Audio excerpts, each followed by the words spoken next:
So hello everyone, welcome back to my channel and in another exciting mini blog. ঘুম থেকে উঠে কিন্তু প্রথমে আমলার জুসটা খেয়ে কিন্তু ব্রেকফাস্ট করতে চলে গেছিলাম। সবার ফার্স্টে আমার সকালটা শুরু হয় কিন্তু এক কাপ চা আর দুটো বিস্কিট দিয়ে। তারপরে তো হাবিজাবি চলতেই থাকে, যেমন কি একটা কেক, তারপর খেয়েছিলাম বার্গার, তারপরে খেয়েছিলাম আমি গ্রিন লেস। এখানে আমি আমার ব্রেকফাস্টটা এনজয় করছিলাম স্প্লিটসগুলো দেখে দেখে। চিপস খেতে খেতে ভাবছিলাম যে দিয়াকে একটুখানি পায়েস দিয়ে আসি, তো সেটাই আমি দিয়াদের বাড়িতে নিয়ে গেছিলাম। গিয়ে দেখি যে আজকে দিয়াদের বাড়িতে বেগুন ভাজা রান্না হচ্ছিল, তাও আবার চুলায়। তো সাডেনলি আমরা প্ল্যান করলাম যে আজকে ছোট্ট করে একটা পিকনিক করা যাক, চুলায় রান্না করে খাওয়ার মতন। তো সবাই মিলে আজকে ডিসকাস করলাম যে আজকে আমরা ম্যাগি রান্না করব। তারপরে সবাই একটু একটু করে টাকা পয়সা কন্ট্রিবিউট করলো এবং আমরা সবজি বাজার সবকিছু কিনে এনেছিলাম। এখানে কিন্তু আমি কাটাকাটি অলমোস্ট শুরু করে দিয়েছি। কারা কারা আমার মতন চুলায় রান্না করে খেতে পছন্দ করো তোমরা কিন্তু আমাকে কমেন্টে একটা ইয়েলো হার্ট আপলোড করে দেবা। এখানে কিন্তু পুচু আমার সাথে বসে কাটাকাটি করছিল, আর তার মধ্যেই দিয়া কিন্তু লাকড়ি কিনে এনেছে। তারপরে আমরা একটু নাচানাচি হাসাহাসি করে সবজিগুলো কাটছিলাম। যতই ছোট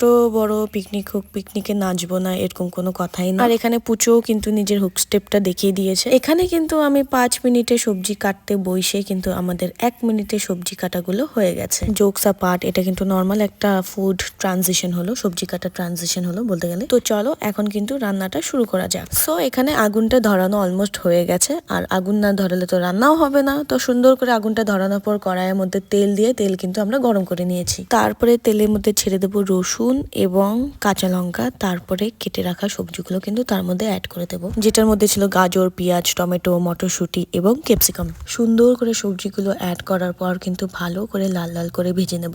আমাদের এই পিকনিকটা কিন্তু সাডেন প্ল্যান হয়েছে, আমরা কিন্তু আগের থেকে কোনো রকমের কোনো প্ল্যান করিনি। সকালবেলা যেহেতু তোমাদেরকে বলেছিলাম যে দিয়াদের বাড়িতে আজকে, তো তখনই সেটা দেখে কিন্তু আমাদের মাথায় সাডেন প্ল্যানটা এসেছে। তো এখানে কিন্তু সবজি ভাজা অলমোস্ট কমপ্লিট। এবার কিন্তু এর মধ্যে ম্যাগিগুলো অ্যাড করে দেবো। এবার ম্যাগিগুলো অ্যাড করে দিয়ে কিন্তু তার মধ্যে জলটা দিয়ে কিন্তু কিছুক্ষণের জন্য আমরা বসে থাকবো। 5 to 6 মিনিটস ওয়েট করার পর কিন্তু আমাদের ম্যাগিটা অলমোস্ট এখানে বয়েল হয়ে গেছে। এবার কিন্তু আমরা এখানে ম্যাগি মশলাটা অ্যাড করে দেবো।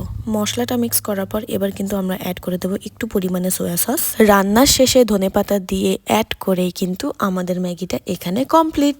সো ম্যাগি রান্না কিন্তু এখানে কমপ্লিট হয়ে গেছে এবং সবাই মিলে আমরা বসে পড়েছি ম্যাগি খাওয়ার জন্য। তোমরা কিন্তু ম্যাগিটাকে এরকম করে রান্না করে খেতে পারো। আর এটা কিন্তু আমার ফার্স্ট টাইম না ম্যাগিটাকে এরকম করে রান্না করে খাওয়া, এটা কিন্তু আমার second third almost every time আমি যখনই ম্যাগি খাই এরকম করে রান্না করে খাই। সত্যি বলতে গাইস, ম্যাগিটা কিন্তু অসাধারণ হয়েছে আর খেতে যা লাগছিল মানে বলার বাইরে। তোমরা যদি আমার মতন এরকম করে ম্যাগি রান্না করে খাও তাহলে কিন্তু কমেন্টে এসে অবশ্যই জানাবে আমাকে। আমি আমার ম্যাগি এনজয় করছি, আর তার মধ্যে দেখি পুচু আর দিয়া কিন্তু অলমোস্ট খাবার দাবার শুরু করে দিয়েছে এন্ড ওদেরও খেয়ে কিন্তু অসাধারণ লেগেছে। তো চলো ভিডিওটা রইলো এই অবধি, দেখা হচ্ছে পরের একটা সুন্দর ভিডিওতে। Till then bye and do not forget to subscribe my channel.